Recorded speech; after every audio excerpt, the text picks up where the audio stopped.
இது மட்டுமில்லாமல் ஒரு செவிலியருக்கு கரோனா தொற்று ஏற்பட்டிருக்கிறது. நேற்று ஆளுந்தூர் பகுதியில் அந்த பகுதியில் பாதுகாப்பு பணியில் ஈடுபட்டிருந்த காவலர் ஒருவருக்கும் கரோனா தொற்று ஏற்பட்டிருந்தது.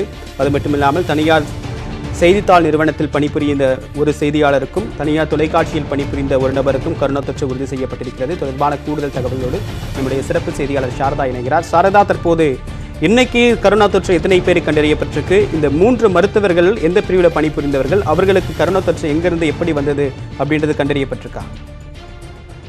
ராஜீவ்காந்தி அரசு பொது மருத்துவமனையில் மேலும் 3 மருத்துவர்களுக்கு கொரோனா தொற்றானது உறுதி செய்யப்பட்டிருக்கிறது. இவர்கள் முதுநிலை மருத்துவ மாணவர்கள்.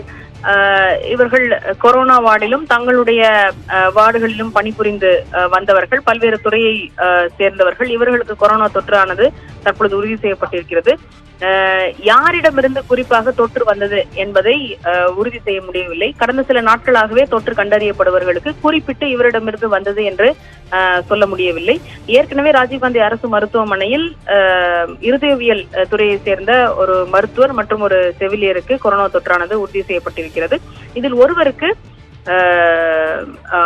இருதய நோயாளி ஒருவருக்கு சிகிச்சை அளிக்கும் பொழுது இந்த தொற்றானது உறுதி செய்யப்பட்டிருக்கிறது. கொரோனா நோயாளி அல்லாமல் இருதயம் சார்ந்த சிகிச்சைக்காக வந்த ஒருவர், அவருக்கு கொரோனா இருக்கிறதா இல்லையா என்று இருதய சிகிச்சை மட்டுமல்ல, எந்த பிரிவுக்கு சென்றாலும் கூட நோயாளிகளுக்கு அவர்களுக்கு முதலில் கொரோனா இருக்கிறதா என்று பார்த்துவிட்டு மருத்துவர்கள் சிகிச்சை மேற்கொள்வதல்ல. ஒரு அவசர சிகிச்சை வேறு துறைக்கான சிகிச்சைக்காக வருகிறார்கள் என்றால் அவர்களுக்கான சிகிச்சை மருத்துவர்களால் வழங்கப்படுகிறது. அப்படி சிகிச்சை வழங்கப்படும் பொழுது ஒரு மருத்துவருக்கு கொரோனா தொற்றானது உறுதி செய்யப்பட்டிருக்கிறது. கொரோனா தொற்றுடன் அந்த நோயாளி வந்திருக்கிறார் என்பது மருத்துவம் அளித்தவர்களுக்கு கொரோனா தொற்று உறுதி செய்யப்பட்ட பிறகுதான் நமக்கு தெரிய வந்திருக்கிறது. எனவே இப்படி வரக்கூடிய நோயாளிகளையும் சிகிச்சை அளிக்கும் பொழுது மருத்துவர்களை எப்படி பாதுகாப்பது என்பது குறித்தான கேள்விகள் எழுப்பப்பட்டிருக்கின்றன. எனவே கொரோனா வார்டில் மட்டுமல்லாமல் பிற எல்லா பிரிவுகளிலும் புற நோயாளிகள், காய்ச்சல் நோயாளிகளை பார்க்கக்கூடியவர்கள், இது போன்ற இருதய நோயாளிகள், ஏனென்றால் மூச்சு திணறல் அல்லது ஹார்ட் அட்டாக் போன்ற கோளாறுகள் காரணமாக இருதய நோயாளிகள் வரும் பொழுது அது எதன் காரணமாக மூச்சு திணறலோ அல்லது நெஞ்சு வலியோ ஏற்பட்டது என்ற காரணம் தெரியாது. எனவே இது போன்ற துறைகளில் சிகிச்சை அளிக்கக்கூடிய மருத்துவர்களுக்கும் தேவையான பாதுகாப்பு உபகரணங்களை வழங்க வேண்டும் என்ற கேள்வி எழுந்துள்ளது. மருத்துவ சங்கங்களினுடைய ஒருங்கிணைப்பு குழு போக்டா இந்த கோரிக்கையை தற்பொழுது அரசுக்கும் வைத்திருக்கிறார்கள்.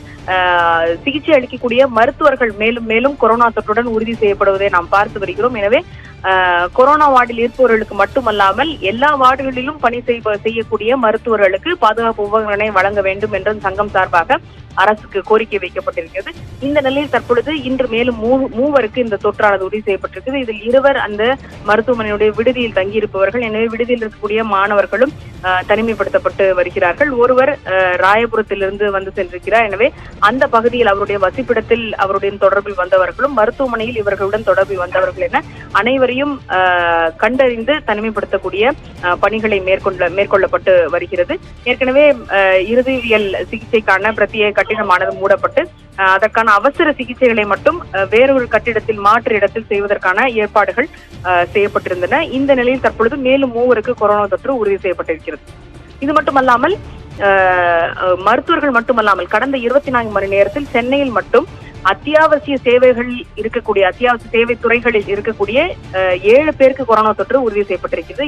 3 மருத்துவர்கள், 2 பத்திரிகையாளர்கள், ஒரு காவல் ஆய்வாளர் மற்றும் நீதிமன்ற வளாகத்தில் பணிபுரியக்கூடிய பணியாளர் ஒருவர், அவருக்கும் கொரோனா தொற்று உறுதி செய்யப்பட்டிருக்கிறது. எனவே இந்த துறைகள் அனைத்திலும் சம்பந்தப்பட்ட அலுவலகங்களில் அவர்களுடன் தொடர்பில் வந்தவர்களை கண்டறிந்து அவர்களுக்கான பரிசோதனைகளை மேற்கொள்ளக்கூடிய பணியானது நடைபெற்று வருகிறது. இன்று நீதிமன்றத்தில் சில நீதிபதிகள் மற்றும் அங்கு பணியாற்றக்கூடிய வழக்கறிஞர்கள் மற்றும் பணியாளர்களுக்கும் சென்னையில் பரிசோதனைகள் மேற்கொள்ளப்பட்டு வந்தன. சாரதா, இப்போதைக்கு தமிழக அரசு குறிப்பா தமிழகத்துல நிறைய ஏசிம்டமேட்டிக் எந்த விதமான அறிகுறியும் இல்லாத தென்படக்கூடியவர்களுக்கு சோதனைக்கு மேற்கொள்ளும் போது அவங்களுக்கு கொரோனா தொற்று உறுதி செய்யப்படுது அப்படின்றது தகவல் தான் ரொம்ப கவலை அளிக்கக்கூடிய விஷயமா இருக்கு. அவங்களுக்கு கொரோனா வந்திருக்கின்ற எந்த அறிகுறியுமே கடைசி வரைக்கும் தெரியறதில்ல. இந்த விஷயத்தை அரசு எப்படி கையாள போகுது? இது குறிப்பா இது என்ன கூடுதலான ஒரு முக்கியத்துவம் தரணும், விழிப்புணர்வு வேணும் அப்படின்றது நமக்கு மீண்டும் மீண்டும் உணர்த்துதா? இது இந்திய மருத்துவ ஆராய்ச்சி கவுன்சில் அறிவுறுத்தல்களின்படி பரிசோதனைகளை மேற்கொண்டு வருவதாக தமிழக அரசு கூறியிருக்கிறது. அந்த அறிவுறுத்தல்களிலும் ஏசிம்டமேட்டிக் ஹை ரிஸ்க் கான்டாக்ட், அதாவது அறிகுறிகள் இல்லாமல் ஆனால் தொற்று உடையவர்களுடன் நெருங்கிய தொடர்பில் தொற்று இவர்களுக்கு ஏற்படுவதற்கான அதிக வாய்ப்புகள் இருப்பதாக கருதப்படக்கூடிய நபர்கள் என்ற வகையில் வருபவர்கள் அவர்களுக்கான பரிசோதனைகளை மேற்கொள்ள வேண்டும் என்று ICMR அறிவுறுத்தல்களும் தெரிவிக்கப்பட்டிருக்கின்றன. தமிழகத்தில் தற்பொழுது பரிசோதனைகள் அதிகப்படுத்தப்பட்டு வருகின்றன. அரசினுடைய கவனம் என்பது அந்த கண்டெய்ன்மெண்ட் ஜோன், நோய் தொற்று ஏற்பட்டவர் அவர் வசிக்கும் இடம், அதை சுற்றி இருக்கக்கூடிய பகுதியில் பரிசோதனைகளை அதிகப்படுத்துவது, தீவிரப்படுத்துவது என்பதுதான் தற்பொழுது கவனமாக இருந்து வருகிறது.